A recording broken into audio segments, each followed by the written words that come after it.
कि अल्लाह ने फ़िरौन के पास जब भेजा था ना मूसा अलैहिस्सलाम को और उनके भाई को, तो फरमाया था वहाँ नरमी से बात करनी है फ़िरौन के पास।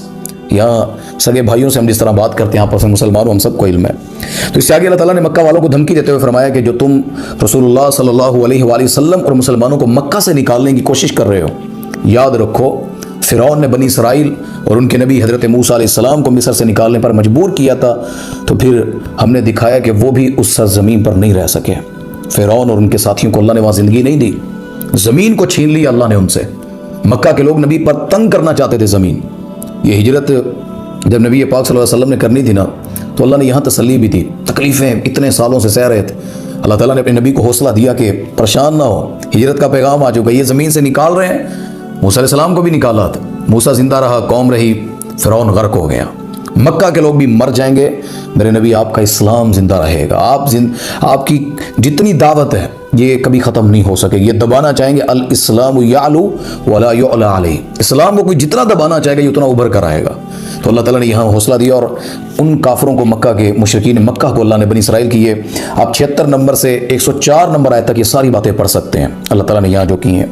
तो इसमें आगे अल्लाह ताला ने एक और बात भी की है। फरमाया बनी इसराइल को अल्लाह ने हिजरत से पहले नमाज़ पढ़ने का हुक्म दिया और रसूलुल्लाह सल्लल्लाहु अलैहि वसल्लम को हिजरत से पहले तहज्जुद का हुक्म दिया था। वो 2 रकात जो पढ़ लेते या 2-2 करके 8 पढ़ लें, जिस तरह भी है तहज्जुद की नमाज अल्लाह ताला ने ये अता फरमाई हमारे नबी सल्लल्लाहु अलैहि वसल्लम को। नबी पर तहज्जुद फ़र्ज़ होती है, वो रोज़ाना पढ़ते थे, उम्मत के लिए अल्लाह ने इख्तियार दिया था। लेकिन जब मदीना है फिर नमाज़ें अल्लाह ने फ़र्ज़ कर दी और नमाज़ें लाज़मी अल्लाह ने करार दे दी।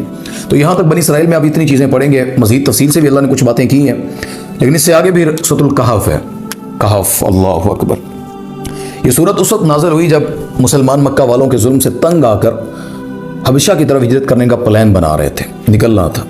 तो अल्लाह ताला ने सूरत में असहाबे कहफ का तज़किरा करके मुसलमानों को हौसला दिया कि परेशान नहीं होना, तुम नए नहीं हो जो पहली दफ़ा हिजरत करोगे, अल्लाह के दीन के लिए बड़े लोग निकलते रहे हैं। फिर असहाबे कहफ का अल्लाह ने तज़किरा किया। ये सूरत बड़ी कीमती है, जुमे के दिन आप पढ़ लेना, अगले जुमे फिर पढ़ लें, तो 2 जुमों के दरमियान में जितने गुनाह होते हैं ना उसकी बख्शिश का ये समा बन जाता है। तो ये इसके बारे में और भी बड़ी फजीलतें हैं, जिसकी पहली 10 आयात कोई ज़बानी याद कर ले तो दज्जाल के फितने से भी वो महफूज रहेगा। तो ये चीज़ें सूरत कहफ की जो बातें भी हैं वो भी बड़ी कीमती अल्लाह ने हमारे सामने रखी हैं। असहाबे कहफ जो है ना वो नौजवान थे।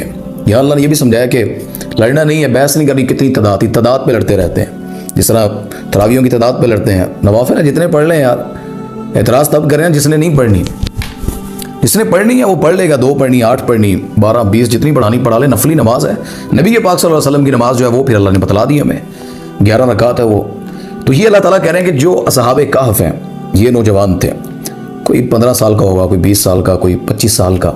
हमारे बच्चे भी जवान होते हैं, 15, 20 साल, 18 साल, 15 साल के होते हैं तो उनके नशे और तरबियत हमारे सामने होती है। 20 साल के हों तो अगवा बरे तवान में पकड़े जाते हैं, नशों के अंदर पकड़े जाते हैं। 25 साल के हों तो कत्ल, लड़ाइयाँ, फितने, फसाद और दूसरों को इज़्ज़तें उछालने में हमारे नौजवान मिलते हैं। लेकिन ये भी नौजवान थे। ये नौजवान अगर पढ़ लें इनको कि अल्लाह के मानने वाले कैसे थे। ईसा अलैहिस्सलाम को ना ये कलमा पढ़ते, ईसा अलैहिस्सलाम का मुसलमान थे सच्चे ये।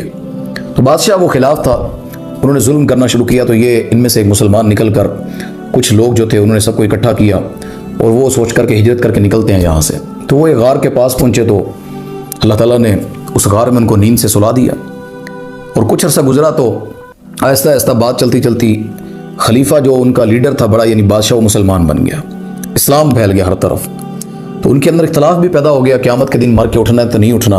कुछ लोग कहते हैं कैसे उठ सकते हैं, हड्डियाँ कैसे बन सकती हैं, ये क़यामत को कैसे ज़िंदा होंगे। अल्लाह ने कैसे दिखाया कि वो एक शख्स जिनको अल्लाह ने, ये 309 साल तक गार में सोए रहे, एक कुत्ता भी इनके साथ था, वो एक दोस्त का था उनके जो साथियों में से, वो भी रात को साथ हो लिया। तो उस गार में ये 309 साल तक सोए रहे। फिर आँख खुली, अल्लाह ने उठाया इनको।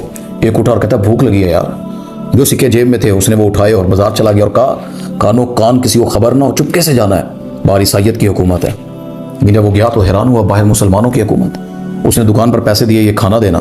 जब वो खाना लेने लगा तो दुकानदारों ने पकड़ लिया, ये तो खजाने के पैसे हैं, ये तो अब सिक्का चलता ही नहीं है। जब पकड़ा तो देखा तो ये सारे 309 साल पुराने, 3 सदियाँ पुराने लोग निकले। बादशाह ने पकड़ लिया और पूछा तेरे साथी कहाँ हैं। वो पुराने बादशाह लिख कर चले गए थे तख्ती पर, ये नाम, ये नौजवान, ये यहाँ से गुम है, जो इनको पकड़े उनको सजा दे। तो उन्होंने समझाया कि हम मुसलमान हैं, सजा नहीं देंगे, लेकिन साथी कहाँ हैं तुम्हारे। अब अल्लाह इनको क़यामत पर उठने पर दोबारा एतबार भी दिलवा रहा है इनके उठने के बाद। यानी अगर ये 309 साल बाद उठ सकते हैं, तेरा रब क़यामत को क्यों नहीं उठा सकता है।